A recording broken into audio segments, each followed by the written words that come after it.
Hi, we're the Cooking Family, and I'm Abigail. And I'm Elijah. And today we're going to be making chicken bone broth. And we use chicken bone broth in a lot of the things that we make, and including chicken, including casseroles, soups, and sauces. And so the ingredients are chicken and chicken bones, and we have had these left over from dinners that we made. And these are vegetables. These are vegetables, and we use them we got them from scraps of our vegetables that we use for other things, including celery, onion, and carrot. And we have peppercorns, and we're going to use about 10 of them. And we're going to have bay leaves, and we're going to do 2 to 3 depending on the size. And we also have apple cider vinegar, and we're going to use 1 to 2 tablespoons of that. And then we also have water, and that's it. Let's do it. So will you please put in the bones now?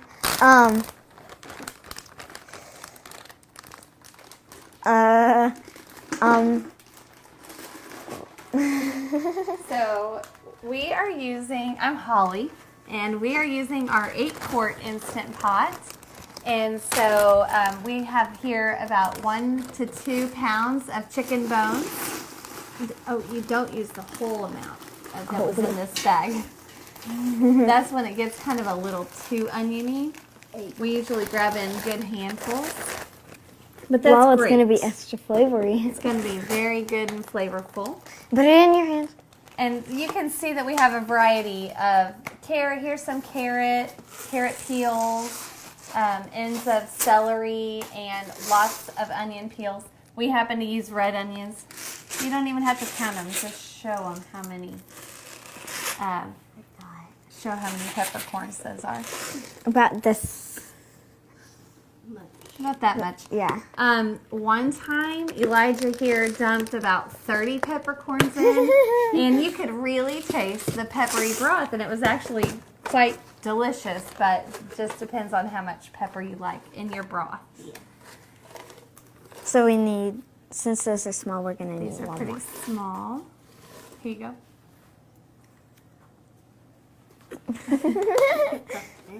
And then the vinegar.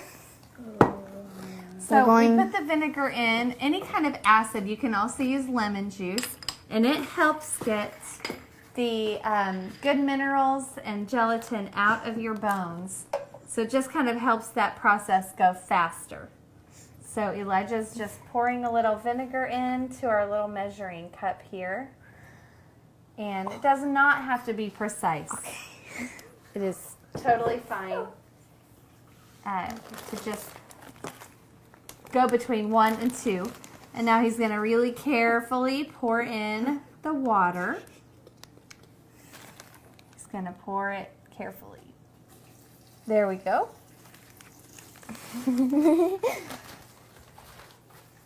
We like to have this broth on hand for all kinds of soups. We usually have a couple of jars of this in our fridge, and you can also freeze it. It freezes perfectly.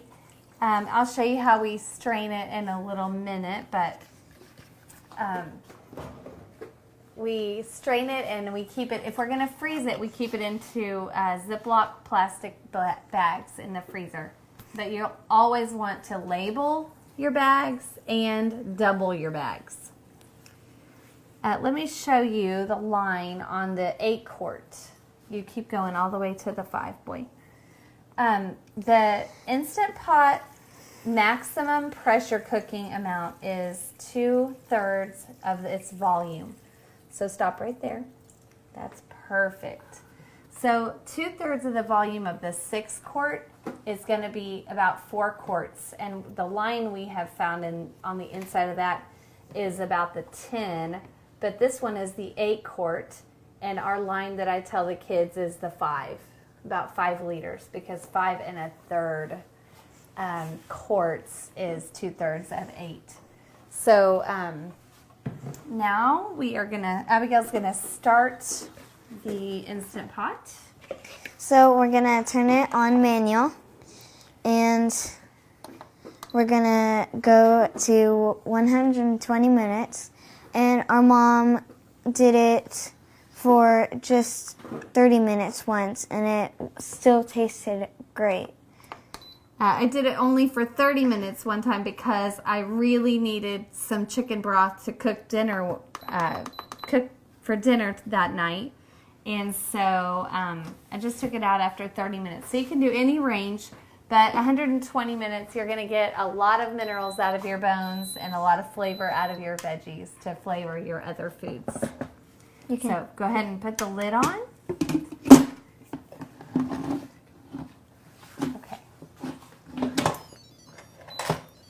And then check the valve and make sure it's on sealing. And you're going to do it at high pressure. And we've already set it for 120 minutes. And there you go. So now let me show you. We have a pot over here. Elijah, if you'll step down, I'm going to move this. We have another pot over here that's already done. And I'm going to show you how easy it is to strain and store your chicken broth. And unplug. Great. Okay, so I have here a 2-quart glass measuring bowl. We don't really need to measure. We're just using it because it has a nice pour spout. And I have a strainer, a wire mesh strainer, and some cheesecloth over it. And I have a funnel and a jar. Just leave me the one jar. Okay.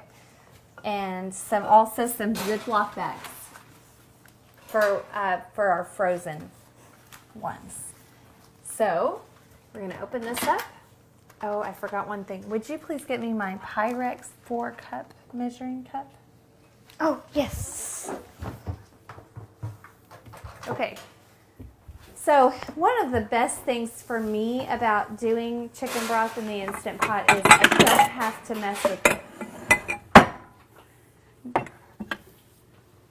I don't have to mess with it during the day, and I can wait until I am ready to go ahead and do this step to go ahead and strain the broth.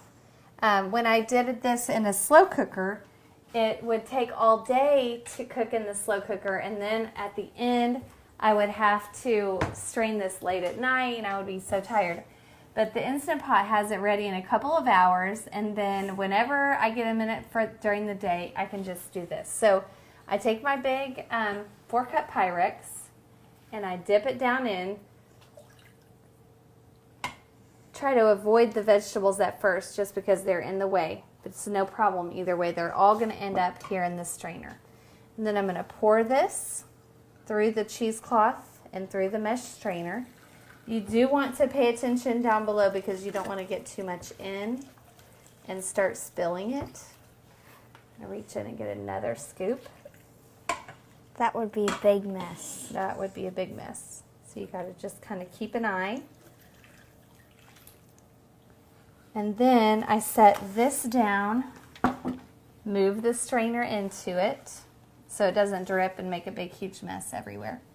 And so here's our lovely chicken broth. Looks so good, and it smells really good too. And then we're going to pour it right into our jar. We are not canning this. This is not going to be sterile for canning, but this is just to have in the fridge. It's so easy to make, and it keeps in the fridge for up to a week. So there is our quart-sized jar of ready broth. I'm using a canning lid, of course, but again, like I said, it's not going to be preservable to sit on your shelf. You can keep these in the fridge, or you can also keep glass jars in the freezer, but you need to make sure you leave about an inch of headroom because it's going to expand as it freezes. So here's our jar, and now let me show you how I do it in a Ziploc bag. So I'm going to get a little bit more. And we're going to strain it up.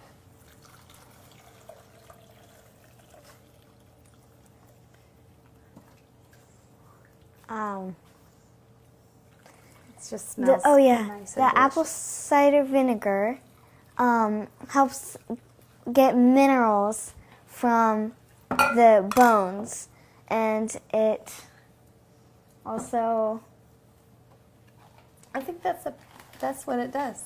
Yeah. It may add a little flavor, but that's not why we're putting it in. I use cheesecloth because it just gets all the little fine particles out. But if I am in a pinch and I don't have any, I don't mind going just through the mesh strainer. But you'll find more little things floating in your broth. And it's it doesn't bother me. But if it bothers you, cheesecloth is just another step clearer. So when I'm using the bags, actually, you need to always label it. And I dropped my Sharpie. I use a Sharpie. Always label your bags because no matter how many times I think I'm going to remember what's in a bag, it just looks different when it's frozen. So I just write chicken broth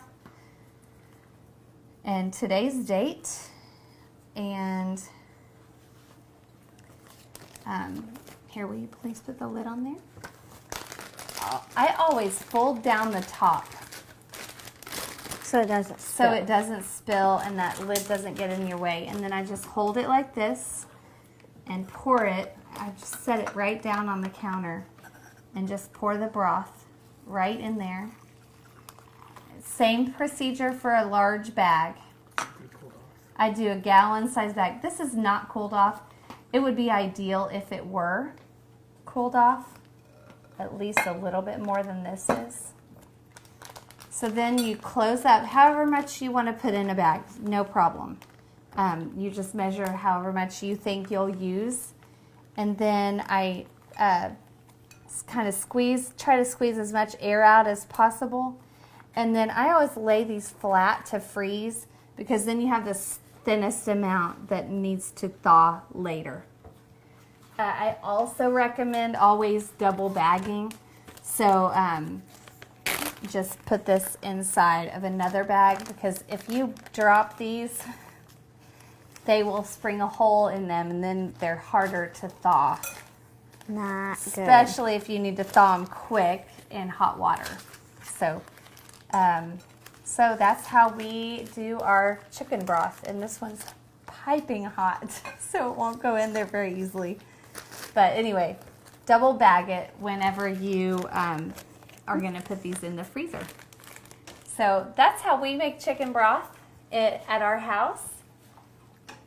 It's such a great, healthful food to add to your soups and your other dishes that you're making that call for chicken broth. And it's a great alternative and much cheaper. As you can see, this is practically free because we've used leftover chicken bones, leftover veggie parts from the onions and carrots and celery that we already were going to throw away, but we just rescued them and kept them in the freezer and made our homemade chicken bone broth. And we always love to have that on hand, and it's so easy to make in your Instant Pot. So easy to make that a 9-year-old boy can make it. In 5 minutes. In 5 minutes. Obviously, that's not the amount of time it takes start to finish, but 5 minutes is your hands-on time that you have to actually deal with it, and then you have it. And you know exactly what's in this jar, too. If you've ever checked the ingredients of the chicken broth or chicken bouillon that you buy at the store, you'll find all kinds of crazy chemical sounding names that you don't really know necessarily what they are, but we know exactly what's in here. I should mention salt. The chicken broth that I make is an ingredient to be used in other dishes. We also do drink it sometimes, but when you're going to drink it straight, you definitely want to add salt. And the reason I leave mine unsalted is because it depends on what other ingredients I'm using in the final dish, how much salt is in those ingredients, and it just leaves me more room to be flexible and not end up with a too salty dinner. So it gives me more control over our food, our final dish at home. So if you're going to drink this, which would be great for health benefits, but you're going to want quite a bit of salt to go in there. So check out our Facebook page at facebook.com/thecookingfam and go to our website at thecookingfamily.com, and we hope you and your family enjoy a great meal together. Okay, and you can also ask questions in our video comments, and we will be sure to answer those as quickly as we can. Thanks for watching. Bye. Bye.